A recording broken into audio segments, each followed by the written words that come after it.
me in thanking these co-chairs one more time. They have worked tireless.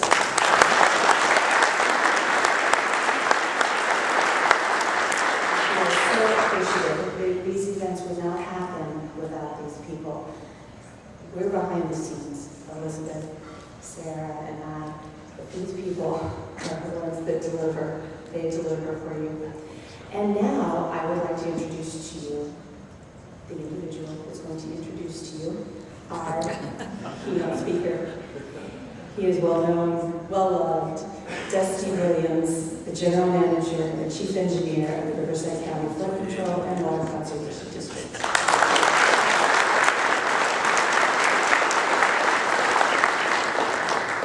Wow, that introduction. It is my pleasure to make this introduction. And no, I don't work for the General. I'm not on his staff. He doesn't bring an entourage to introduce him. This is really a labor of love. I'll direct you to your conference program if you want to read his bio. A very accomplished man, but I came to tell you a little more about him as a person. First thing I need to share is I'm constantly torn. He's a general in the Army, a well-respected position and very earned position. You should call him General. But he tells me, no, my name is Mark, call me Mark, we're friends. So I'm always torn on what do? I salute the man for protecting our freedom, but I also tell you he's a very good friend. I'll tell you a little bit about my friend, General Mark. That's my son. And I want to do it in a way that's relevant to this conference. RISK, Resiliency, Integration, Sustainability, and Knowledge. First is resilient. When you read that bio, you'll understand he's 87 years old. Well, he could accomplish that in a fewer years. But look at it. Resilient, he embodies it. Integrated, he's a great soldier, and he's truly a good person. Sustainable, I think of the Energizer Bunny. Need I say anything more? He's always full of life, he's always moving, and he's always with a smile. And it's just, there it is. God, I'm sorry, I can see and I can't see. But I'm getting notes up here, it's knowledge notes. And lastly, if you've talked to General Mark for any length of time, you know he's a very knowledgeable man. So with that, ladies and gentlemen, it is my great pleasure and my honor to introduce to you a true friend and the riskiest man I know, Brigadier General Mark Cohen.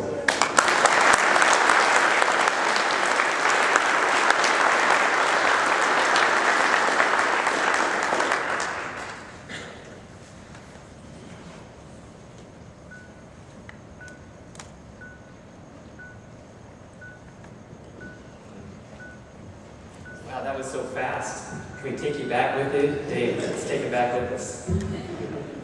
Well, good morning, everybody, and thank you so much for having me here today.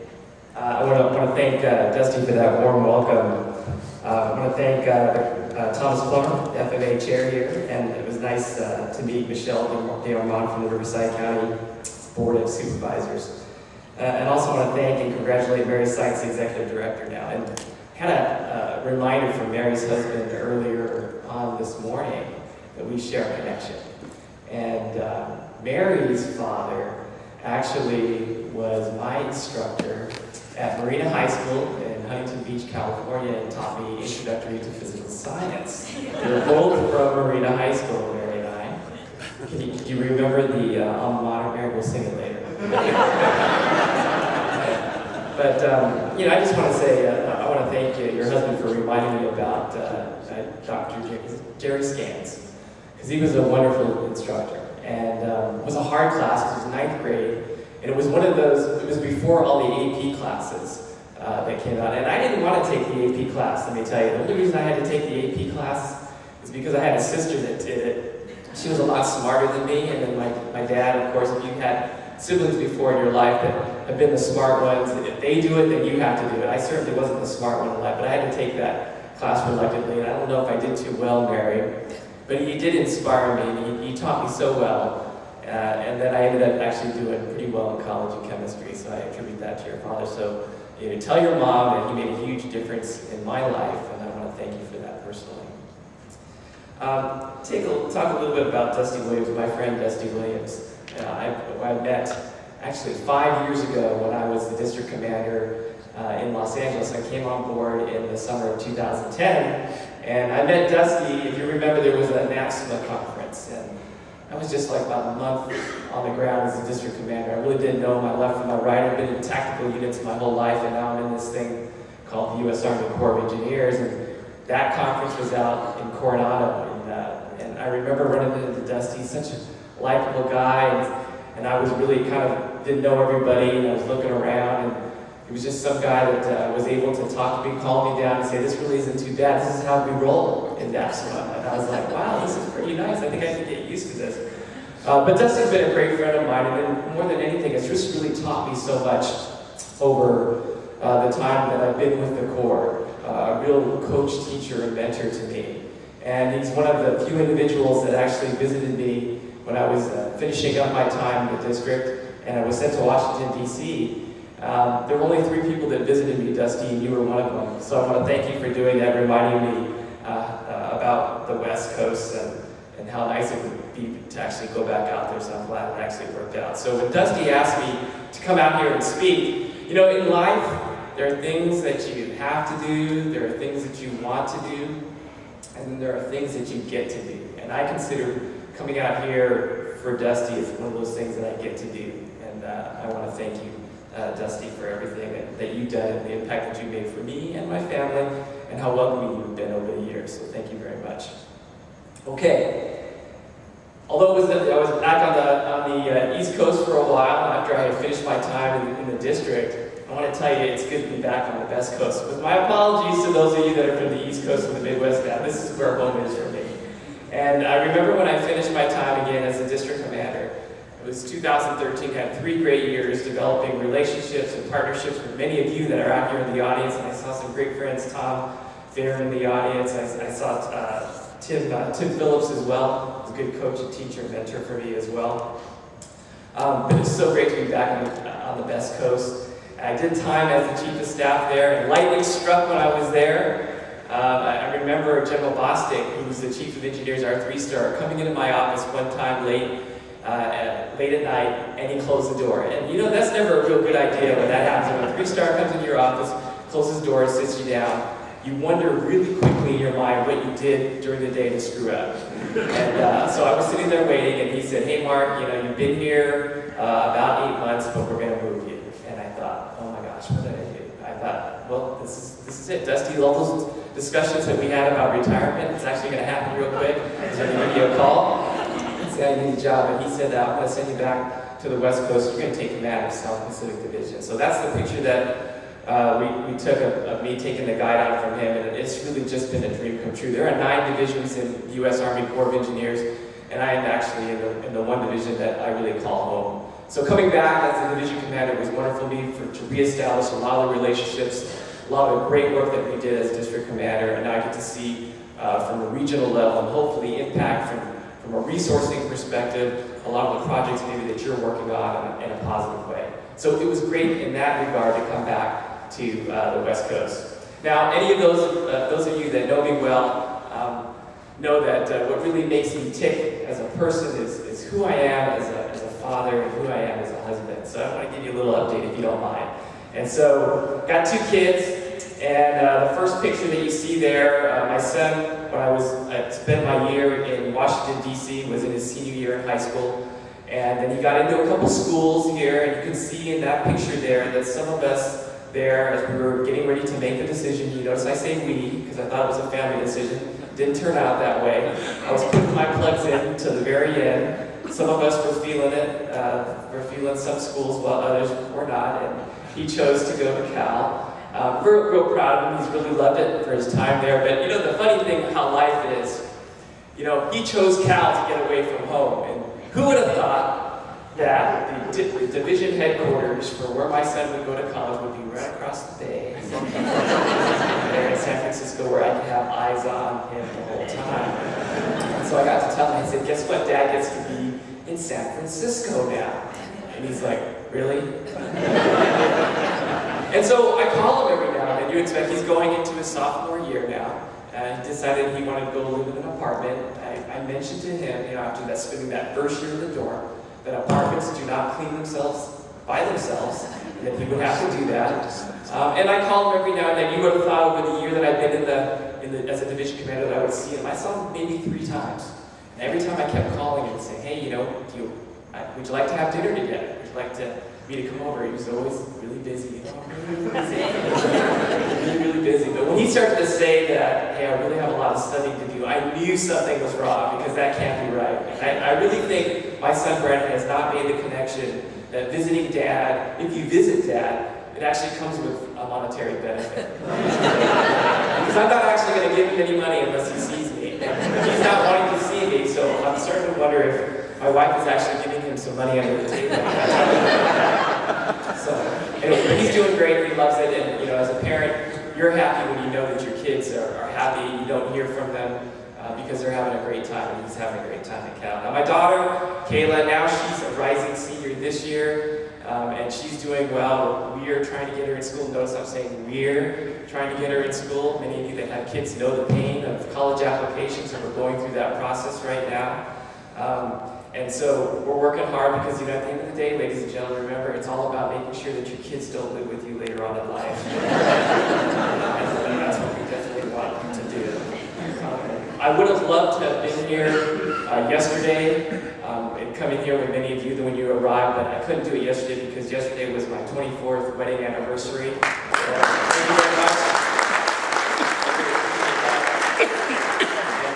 And to hear your wonderful little commentary about me, Dusty, this is when you wish your wife and your kids were here to listen and for that warm welcome. But I told my wife when I graduated from West Point, I said, we're only going to do 5 years, honey. We're only going to do 5 years. I'm going to get out and we're going to come back to California and we'll just have this great stable life. Well, ladies and gentlemen, I had lost all credibility with that statement. But again, I'm a geographical bachelor now. My wife and I made the tough decision. We've gone through 14 moves ourselves. We've done about 8 moves with our kids. And we decided, we said, when the kids get into high school, we're going to keep them in one high school because we don't want them changing out. And when the kids realized that we were moving, there was some worry. Once they realized that we weren't going to be taking them with them, or they're going to be staying back there in Southern California, they were very, very happy and said, bye, Dad, we'll see you later. Come back and visit us when you can. But it's been really good for them to actually be in that stable type of situation. But I have to credit my wife for doing that because she stayed back in Los Alamitos, where our house is, while I've done the Army thing. We're going on our 3rd year of being geographically separated. And I really couldn't have done it without her, but I wanted to give her some props for really being just a great single parent for my kids these past several years. So thanks for indulging me with my family, but they are really the ones that kind of make me tick, and when they're happy, I'm happy too. So what's been going on? Been doing a lot of traveling, but what I thought I'd kind of go over with you is talk a little bit about what's been going on recently, and it's always important when our boss, my boss, I've talked a little bit about him earlier, Lieutenant General Tom Boss, who's our Chief of Engineers. He commands the Corps of Engineers, all 33,000 civilians, Department of the Army civilians and soldiers in our region, and he has 9 divisions, just like the South Pacific Division. You know our region well, those of you especially that work with the Corps. But he came out to visit us at the end of August, and it's always great when your boss comes out here because it's really important for him to understand the challenges that we actually have out west. There's more to the nation than the Mississippi Valley region and the funding for that region. So we were able to bring him out here. We brought him out before to the Albuquerque district. We brought him out, of course, to the Los Angeles district. So the focus of his visit this time was in the Sacramento and San Francisco areas. So as we frame these visits for him, I'd like to go and share with you some of the things that we showed him to give you a view about what the Corps is focusing on. We did it through the lens of our campaign plan. It's important to understand our campaign plan because it reflects what our enterprise priorities are. And this is the campaign plan right here.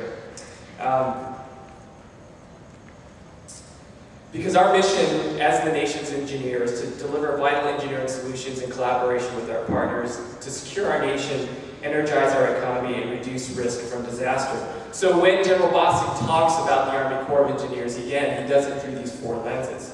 The first one being support to national security, which it used to be called support to the warfighter. And we've been in war for many, many years. It's the #1 priority for General Bostic. Of the 30,000 people that actually have deployed with the Corps over the years, 11,000 have come from the Corps of Engineers. Actually, Department of the Army civilians and soldiers that have deployed. So it is definitely our #1 focus. A lot of us that are working with the Corps now are through our Civil Works business line, but we have a military business line. We are the design and construction agent for the Army and the Air Force. And so we do the construction of all kinds of facilities on our installations, hospitals, water treatment plants, you name it, and the O&M associated with those facilities. So we're really talking about support to the soldiers and the families when we do all that work. We have 13 Air Force bases and 12 Army bases across the South Pacific Division footprint. So it's real important that we continue that support for them, the soldiers and their families.